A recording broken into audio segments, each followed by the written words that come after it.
Hey, what's up? This is Clarell, and I want to talk about the 5 ways to make money singing, because I mean, listen, that's like our biggest concern. If you're a singer, you want to make money with your singing. You don't want to get a regular job and all that kind of stuff. So let's go through the 5 ways to make money as a singer.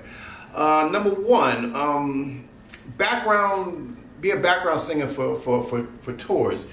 Now, what you should do is you should do a lot of networking. Basically, first what you want to do is you want to get your ear together. You want to teach yourself how to harmonize. Okay, so basically, you should record yourself doing a background part and see if you can harmonize either a third above it or a third under it. You know, if you have no problem with that, then I want you to do your homework, meet managers, do a lot of networking, go to open mics, go to studio sessions, go to parties, go to industry parties, you know what I mean? Try to get cards, you know what I mean? Just find out what stars are going out on tour, where auditions being held, you know what I mean? Really do your Google thing, you know what I mean? Backstage and all that kind of stuff. Just find out, because the one thing about background singers on tour, people always need background singers. I don't care if you're Chris Brown or whoever you need, everybody needs background singers. So really do your homework. That's a really good way to earn a very healthy living as a singer. Number 2, offer singing lessons. Well, I mean, first you need to really learn how to instruct on how to sing. Do your homework. You know, YouTube crazy. You know, you can look on my channel, find out all the tricks and trades about singing lessons. It's not a hard thing to learn how to do. You know what I mean? My vocal coach taught me how to become an instructor and earn a living. I haven't worked a regular job in over 10, 15 years. You know what I mean? My vocal coach was Craig Derry. He was one that taught me how to sing and taught me how to be an instructor. So I'm living proof of that. You know, I haven't worked a regular job in years. Number 3, wedding band. Wedding band is a good thing. It's primarily for people, it's better for people who are approaching 30 and older, you know what I mean?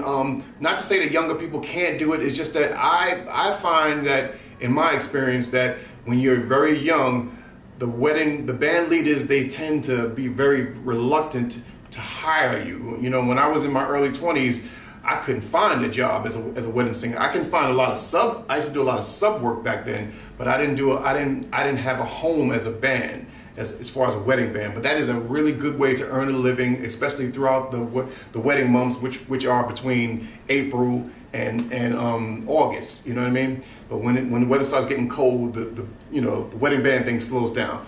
It's a good way to earn a living though. Street performer. Now, the street performing thing is actually one of the best ways to earn a living as a singer, believe it or not. You know what I mean? But you have to get over that, you know, I'm too good for the street thing, you know what I mean? I find that if you're going to be a street performer, you know, have the proper equipment. Don't sing in the train station. I don't think people should sing in. I mean, if you're going to sing in the train station, don't sing on the train station platform where the trains are actually going back and forth, because the sound will always dead you out, and that's just annoying. And people are in a hurry. Their mind is into where they got to go. They're not into listening to you. You want to sing where others, you know, you want to sing maybe upstairs on the platforms. And I would suggest that you have microphones and those little karaoke machines with music playing, or if you're a musician, be a musician and, you know, play your guitar. But have a microphone set up. You know, look as professional as possible. If you do cover songs, you know what I mean, really get your cover game on, you know what I mean? Especially if you can imitate famous artists or do sweet renditions of famous songs, that's always good too. And at the same time, you know, post videos on YouTube, you know what I mean? As if you want to be a street performer, you know, just let it work simultaneously for you, you know what I mean? Number 5, host open mics or karaoke's. Be very charismatic, you know what I mean? If you want to be a host, you have to be very charismatic. You have to not be afraid of the audience. You have to know how to engage the audience. You have to be a little charming, a little funny. You know what I mean? And you have to be able to sing. You have to be a closer. You have to be a great singer and a great performer. So get your performance skills up. You know what I mean? Know how to engage an audience and know how to charm an audience. Know how to keep an audience, you know, focused on your performance and everything. You know, do your homework. Study the greats. Study the greats. All the greats study the greats. All the greats study the greats. Michael Jackson would study James Brown. Michael Jackson would study Jackie Wilson. Michael Jackson studied Fred Astaire. Michael Jackson studied so many people from back in the day. Nobody's just, you know, get all this great talent without ever being influenced by somebody else, great. So do your homework. You know what I mean? And that's the 5 ways to make money as a singer. Okay? This is Clarell. I'm signing off. Please subscribe. If you have any questions, please leave them in the comment box. Leave them within 2 days so I can get back to you. Okay? I'll see you soon.